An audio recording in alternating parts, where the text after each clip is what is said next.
Music. What really is there to say about it? It's the universal language, it soothes the savage beast, and most importantly of all, it's such an ubiquitous part of our lives that we see it in virtually every other form of audiovisual media in existence. Movies, television, video games, and even theater. But today we're going to be taking a look at how music relates to video games. More specifically, we're going to be taking a look at how it relates to the video game called La-Mulana. For those who don't know, La-Mulana is a two-dimensional side-scrolling platform game first released in 2005 for Microsoft Windows, and features heavy exploration elements similar to Metroid or Castlevania Symphony of the Night. In its original version, La-Mulana featured graphics and an interface inspired by games for the MSX computer system. In particular, much of the game drew inspiration from the MSX game Nightmare 2: Maze of Gallius. At first glance, the game doesn't really have that much of a story. You're an archaeologist. There are ruins. Go explore them. It's only when you read the manual that you start to learn what the actual plot of the game really is.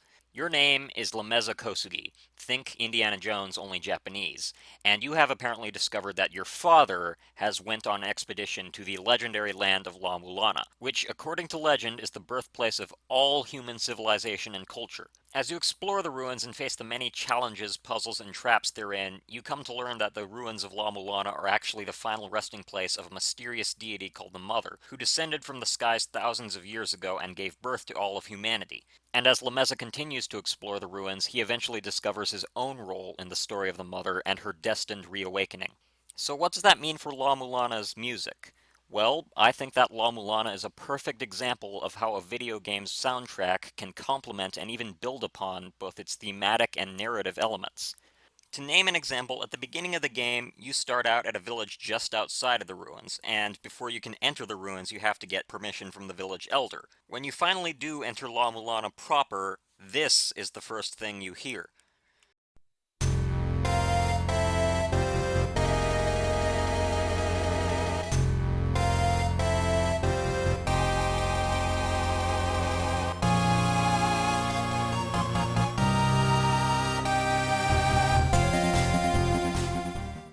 After you hear that opening fanfare, the background music then transitions into the song for the first area of the game, the Guidance Gate, which is titled Fearless Challenger.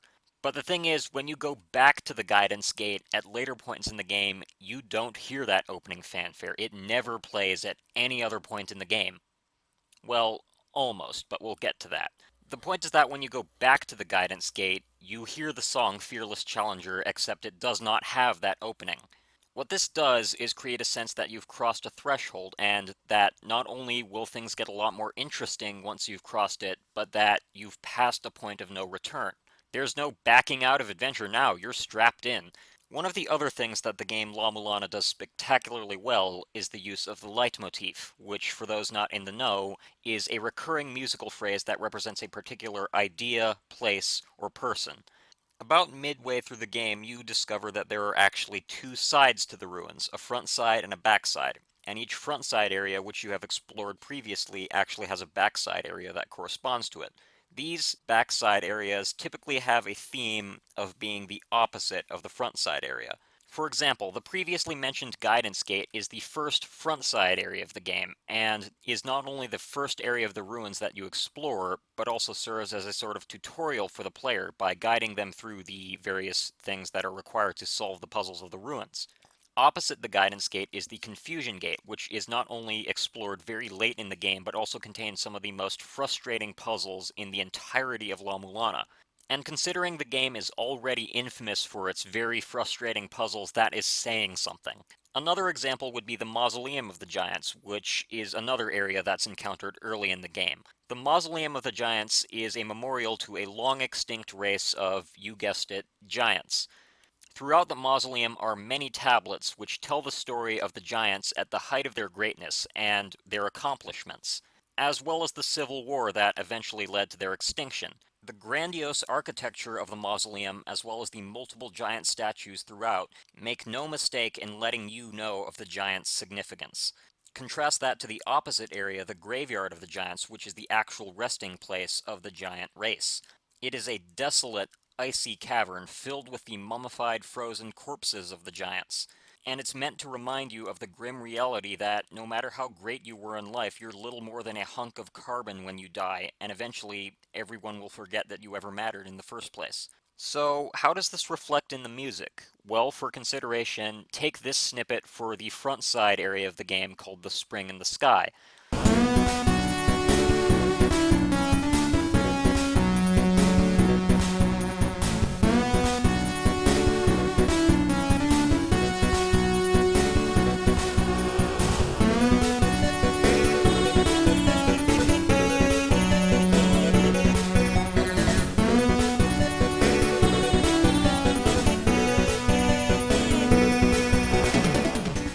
Now, take this snippet from the equivalent backside area, the Tower of the Goddess.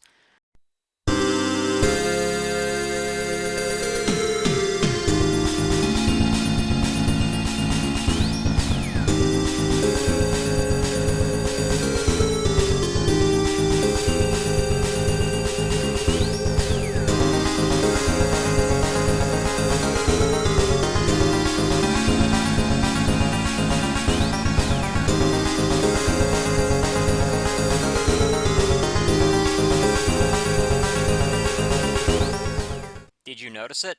Well, why don't we play them back to back?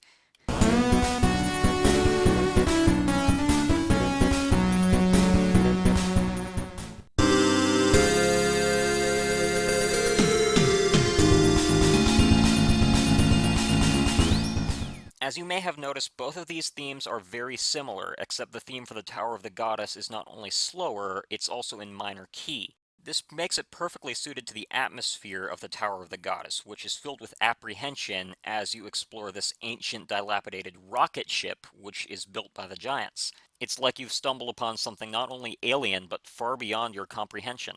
Contrast this to the Spring in the Sky, which, while an impressive feat of architecture, is also much more worldly in its design, and the fast-paced, lively music very much complements the theme of running water that is omnipresent throughout the Spring. You'll see this throughout the game, as elements of each track for a front-side area are recycled for the corresponding backside area, creating a sense of thematic consistency with each set of two areas and emphasizing the fact that they are just two sides of the same whole. You also see this use of recurring musical elements in the boss themes. Not only do the boss themes often contain elements of the music of the area you encounter them in, they also all start with the same opening.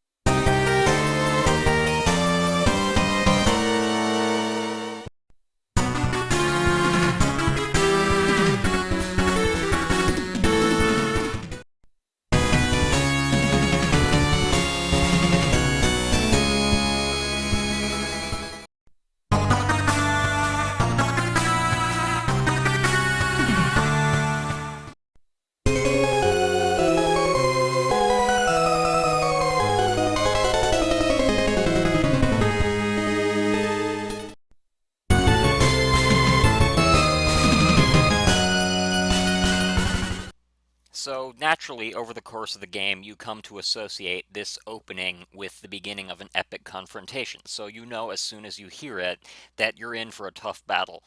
But this is only for the first 8 bosses. What about the ninth boss, which is also the final boss?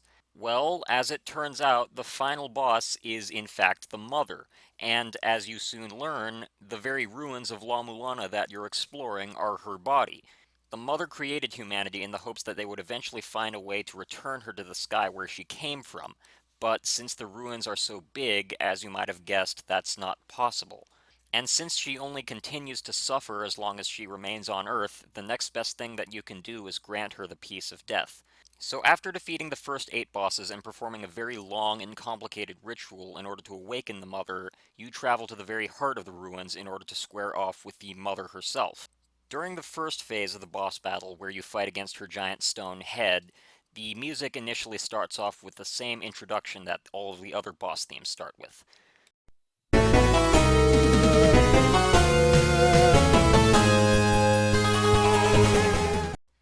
What's What gets more interesting, though, is that in order to defeat the mother permanently, you have to separate her soul from her body using the medicine of life. So once you defeat her giant stone head form, you do that, and the second phase of the final boss fight starts.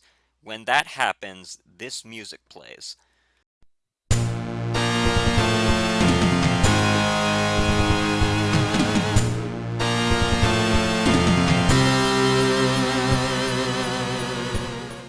This is a brilliant move. What they've done here is open the very last challenge of the game with the same opening fanfare that plays when you enter the ruins for the very first time. When you first hear that opening fanfare, it creates this sense of anticipation, like you're in for something huge. And hearing that again, right as you're about to face the final boss, that's the payoff. It tells you that this is everything you have been waiting for. This is why you entered the ruins to begin with, and that goal is just within your grasp. Those are just a few of the examples that I can name, but overall, La-Mulana does a fantastic job of tying together the thematic elements with its own music.